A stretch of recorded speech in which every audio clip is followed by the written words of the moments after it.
عمر رضی اللہ تعالیٰ عنہ فرمایا کرتے تھے لا اسلام الا بجماعہ ولا جماعت الا بامارہ ولا امارت الا بطاعہ، کہ اسلام جماعت کے بغیر اسلام ہی نہیں ہے، اور جماعت سے مراد ریاست۔ جماعت سے کیا مراد ہے یہ میں آگے چل کے آپ کو بتاؤں گا۔ صحیح بخاری کی بہت ساری احادیث ہیں کہ وہاں جماعت سے، اجتماعیت سے ریاست کی اجتماعیت مراد ہے۔ عام جو ہماری مدرسوں کی اجتماعیت ہے یا تبلیغی جماعت میں جو جماعت ہوتی ہے تو یہ بھی ٹھیک ہے، اس میں اجتماعیت ہونی چاہیے، لیکن جس اجتماعیت پر وعید ہے، جس میں کہا گیا ہے کہ من فارق الجماعت قید شبر فمات مات میتۃ جاہلیہ، جو ایک بالشت بھی جماعت سے ہٹا تو وہ جاہلیت کی موت مرے گا۔ تو اگر کوئی مدرسے سے کوئی استاد چھوڑ دیتا ہے یا کوئی طالب علم چھوڑ کے چلا جاتا ہے تو کیا وہ جاہلیت کی موت مرے گا؟ یا تبلیغی جماعت میں کوئی آدمی تھا، اس نے تبلیغی جماعت میں جانا چھوڑ دیا یا کسی اور تنظیم میں، تو وہ جاہلیت کی موت تو نہیں مرے گا۔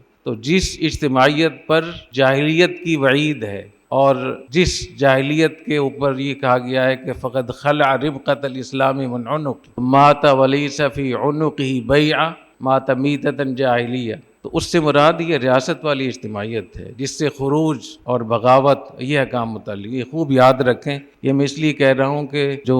عسکری تنظیمیں ہیں، جہادی تنظیمیں، وہ ان آیات کو اپنی اس پر منطبق کرتی ہیں، اور اگر کوئی ان کی تنظیم کو چھوڑ دے تو پھر کہتے ہیں کہ یہ باغی ہے اور واجب القتل ہے۔ چنانچہ بہت سارے واقعات ہمارے ملک میں ایسے ہوئے کہ لوگوں کو اس بنیاد پہ قتل کیا گیا کہ انہوں نے ان تنظیم کو چھوڑ دیا تھا، اور بعض تنظیموں کے جو بڑے حضرات تھے باقاعدہ انہوں نے لکھا کہ یہ باغی ہے۔ تو میں بتانا چاہ رہا ہوں کہ تنظیموں میں، مدرسوں میں، دینی جماعتوں میں، تحریکوں میں، تبلیغی جماعتوں میں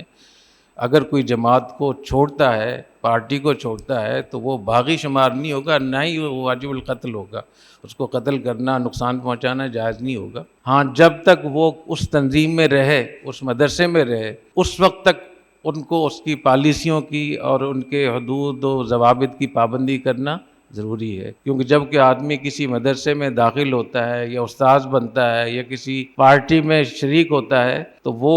ایک معاہدہ کر لیتا ہے کہ میں آپ کی اطاعت کروں گا، جائز چیزوں میں اطاعت کروں گا۔ یہ معاہدہ تحریری بھی ہوتا ہے، جیسے جامع الرشید میں تو تحریری طور پہ لکھوایا جاتا ہے، بعض جگہوں میں تقریری زبان سے کھلواتے ہیں کہ بھی آپ اس کی پابندی کریں گے، جی میں پابندی کروں گا۔ اور اگر دونوں نہ ہو تو عرفاً ہوتا ہے۔ عرف یہی ہے کہ جب کہ آدمی کسی پارٹی میں شریک ہوتا ہے اس کی پابندی کرتا ہے۔ تو یاد رکھیں کسی بھی جماعت میں ہوں، جب تک آپ اس مدرسے میں جماعت میں رہیں اس وقت تک ان کے اصول و ضوابط کی پابندی کرنا واجب ہے، نہیں کریں گے تو گناہ گار ہوں گے۔ اگر آپ کو اطمینان نہیں ہے تو چھوڑ دیں، پارٹی سے، جماعت سے نکل جائے، وہاں رہتے ہوئے فساد پھیلانا یہ جائز نہیں ہے۔ ایسے ہی کسی کمپنی میں آپ ملازمت کر رہے ہیں، کسی ادارے میں، تو وہاں بھی یہ ایک ایگریمنٹ ہے، تو ان کے اصول کی پابندی کرنا ضروری ہے۔